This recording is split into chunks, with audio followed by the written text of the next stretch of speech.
우리 성도님들의 삶의 걸음걸음마다 절망과 어려움이 있을지라도 우리 예수 그리스도께서 우리 마음에 가득 넘치심으로 날마다 기쁨이 충만하시기를 소망합니다.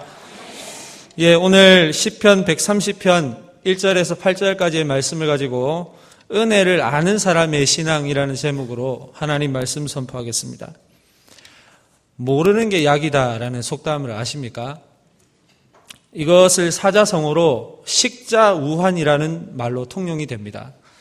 문자를 많이 배우고 학문을 하게 되면 많은 것을 알게 되는데 바로 그 때문에 근심거리도 많아진다라는 뜻입니다.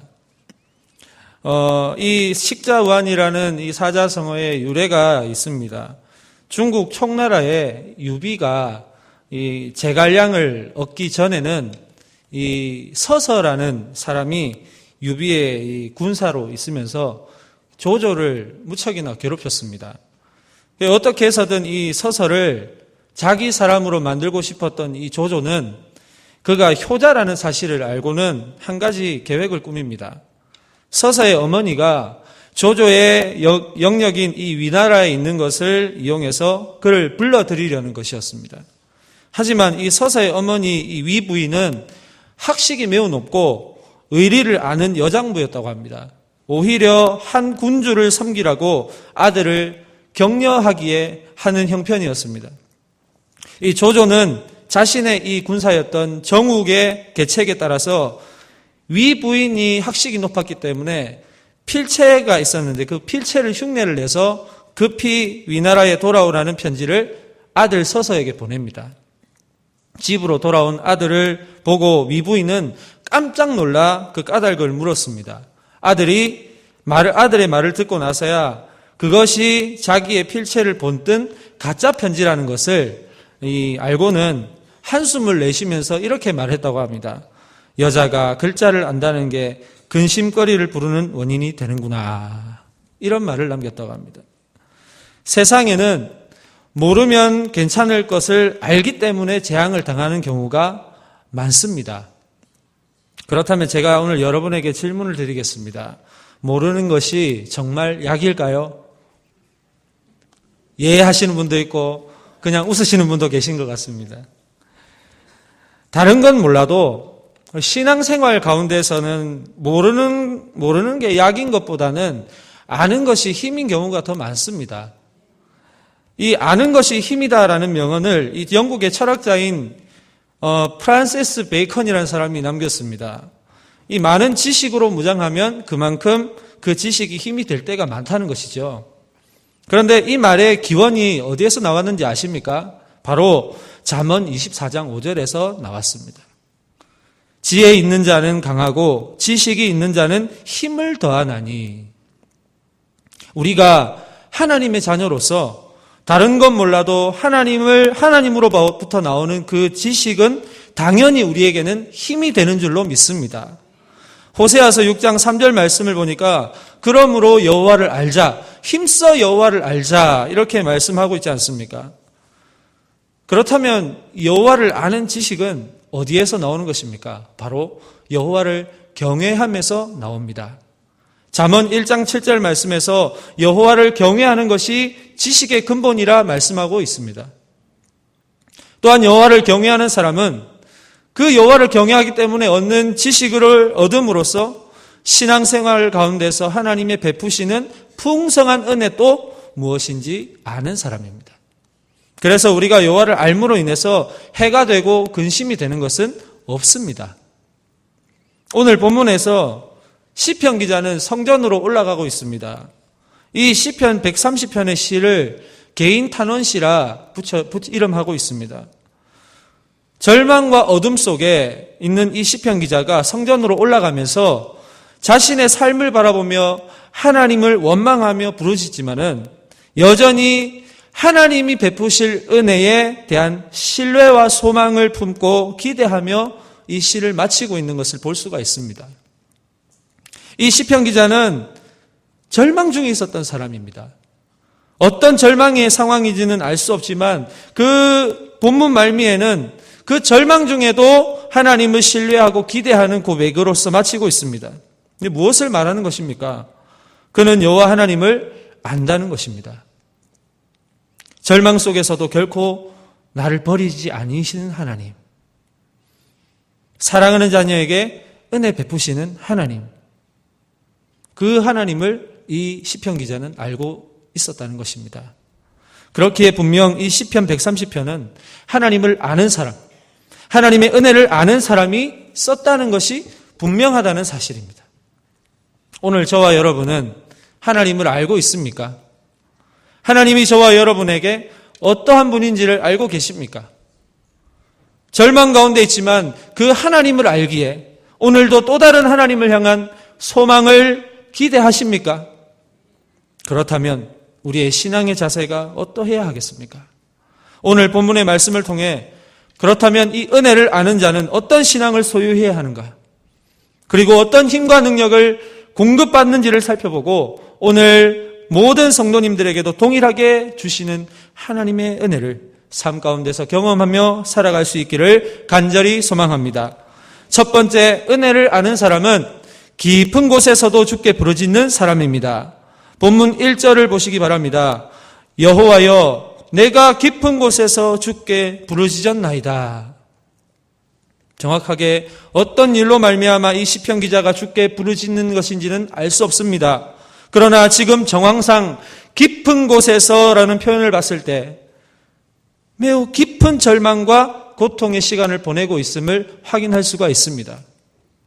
헤어나올 수 없는 깊은 바닷속에서 거의 숨통이 끊어질 듯한 고통 가운데서 구원의 손길을 바라며 하나님께 부르짖고 있는 것이 바로 이 시편 기자의 지금 상황이라는 것입니다. 사랑하는 성도님들, 왜 시편 기자가 깊은 바다에 있는 것과 같은 고통 중에서도 하나님을 찾고 부르짖겠습니까? 바로 그 깊은 절망과 고통 가운데서도 하나님의 은혜가 있다는 것을 알기 때문입니다. 하나님의 은혜는 높은 하늘에도 있습니다만 저 깊은 절망의 골짜기에도 하나님의 은혜는 분명히 있다. 이것을 시편 기자는 믿고 확신하는 것입니다.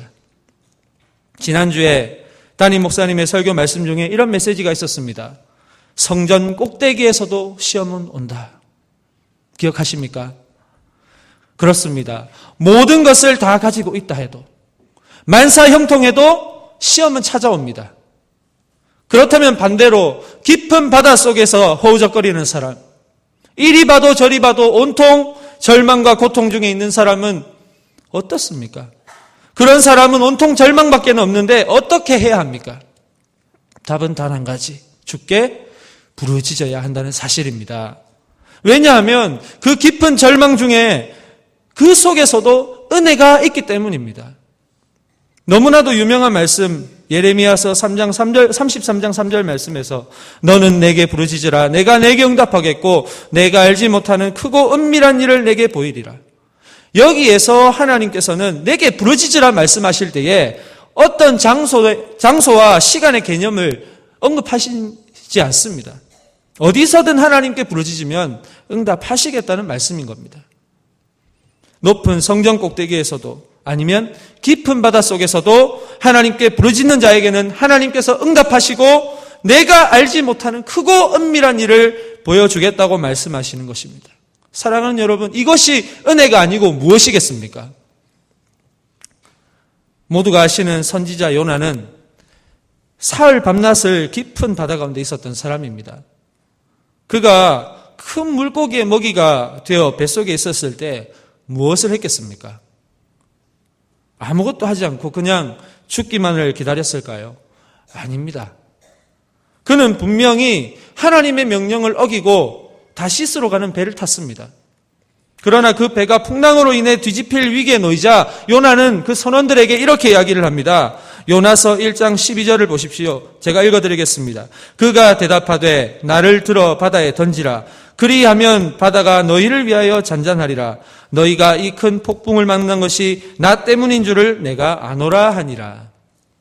자신이 하나님의 뜻을 거역해서 생긴 일이라는 것을 알고 있습니다. 그리고는 요나는 깊은 바다에 빠지는데 그때에 하나님께서는 은혜를 베푸신다는 것입니다. 요나서 1장 17절에서 2장 2절 말씀을 제가 읽어드립니다. 여호와께서 이미 큰 물고기를 예비하사 요나를 삼키게 하셨으므로 요나가 밤낮 3일을 물고기 뱃속에 있으니라.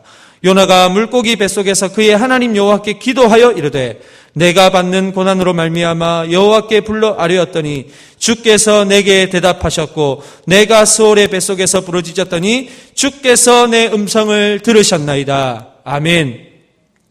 요나는 그 깊은 바다, 그것도 물고기 뱃속에 있는 상황에서 하나님 앞에 기도했습니다. 은혜 주실 것을 믿었기 때문입니다. 이것이 바로 은혜를 아는 자의 신앙 아니겠습니까? 사랑하는 성도님들, 지금 어떤 절망 중에 계십니까? 어떤 고통 중에 계십니까?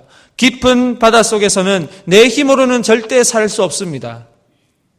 기적을 바랄 수밖에는, 구원의 손길을 기다릴 수밖에 없는 상황 아닙니까? 그때에 한 가지 방법이 있습니다. 이 방법은 확실한 방법, 바로 주께 부르짖는 것입니다. 절망의 끝에서도 하나님의 은혜는 분명히 있습니다. 이 사실을 반드시 믿으시고 깊은 곳에서도 주께 날마다 부르짖음으로 주님 주시는 놀라운 은혜를 경험하시기를 주님의 이름으로 소망합니다. 두 번째로 은혜를 아는 사람은 어떤 사람입니까? 주를 경외하는 사람입니다. 본문 3절에서 4절을 보시기 바랍니다. 여호와여 주께서 죄악을 지켜보실진대 주여 누가 서리이까? 그러나 사유하심이 주께 있음은 주를 경외하게 하심이니이다. 이렇게 고백하는 지금 시편 기자의 신앙을 어떻게 표현할 수 있습니까? 상당히 높은 수준에 있음을 보여주고 있습니다. 왜냐하면 지금 이 고백이 가능한 이유는 무엇입니까? 바로 하나님을 경외하는 자만이 할 수 있는 고백이기 때문입니다. 이 고백은 매우 지혜가 있는 고백입니다. 그 지혜가 있기 때문에 하나님 앞에서 겸손할 수 있다는 것입니다. 여호와여 주께서 죄악을 지켜보실진대 주여 누가 서리이까? 여호와를 경외하는 사람은 특징이 있습니다. 겸손하다는 사실입니다. 3절을 다시 보십시오. 여호와여 주께서 죄악을 지켜보실진대 주여 누가 서리이까? 인간의 모든 삶의 순간순간을 다 지켜보시고 그것이 의로운 것이든 죄로 가득한 것이든 하나님은 다 지켜보신다 고백하고 있지 않습니까? 어떻게 보면 참 두렵지 않습니까? 우리가 무심코 죄를 짓는 것도 모든 것을 하나님께서는 지켜보시는데 세상에는 그것을 모르고 아나무인으로 살아가는 사람들이 얼마나 많습니까? 지금 이 시편 기자도 하나님의 이러한 모습에 두려워하고 있는 것 아닙니까? 적어도 우리가 그리스도인이라면 하나님 앞에서 이러한 마음을 가져야 하지 않겠습니까? 하나님이 나를 지켜보고 계신다. 이것이 얼마나 우리를 두렵게 하고 떨리게 합니까? 동시에 얼마나 우리를 안도하게 하고 위로받게 하냐는 것입니다. 몇 년 전에 어느 학교에서 한 반에 급훈이라는 것을 공모했습니다.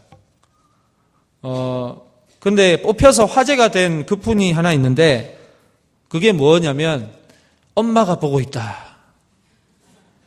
엄마가 보고 있다. 들어보셨으리라 생각합니다. 여러분 생각만 해도 얼마나 섬뜩합니까? 공부를 열심히 하지 않으면 안 될 것 같지 않으십니까? 여러분 그만큼 이 엄마라는 존재가 너무나도 크고 위대하다는 것을 보여주는 급훈 아닐까요? 여러분 공부할 때도 이렇게 엄마가 보고 있다 이렇게 생각하고 공부를 하면 우리의 공부 습관이 달라지고 행동이 달라질 것인데 하물며 우리가 신앙생활을 하는데 하나님이 보고 계신다. 하나님이 지켜보고 계신다. 이렇게 생각하면 우리의 신앙의 자세가 더 달라지지 않겠습니까? 그러나 그저 CCTV를 설치해서 우리의 일거수일투족을 감시하시는 분이 하나님이 아닙니다. 본문 4절을 보십시오. 그러나 사유하심이 주께 있음은 주를 경외하게 하심이니이다.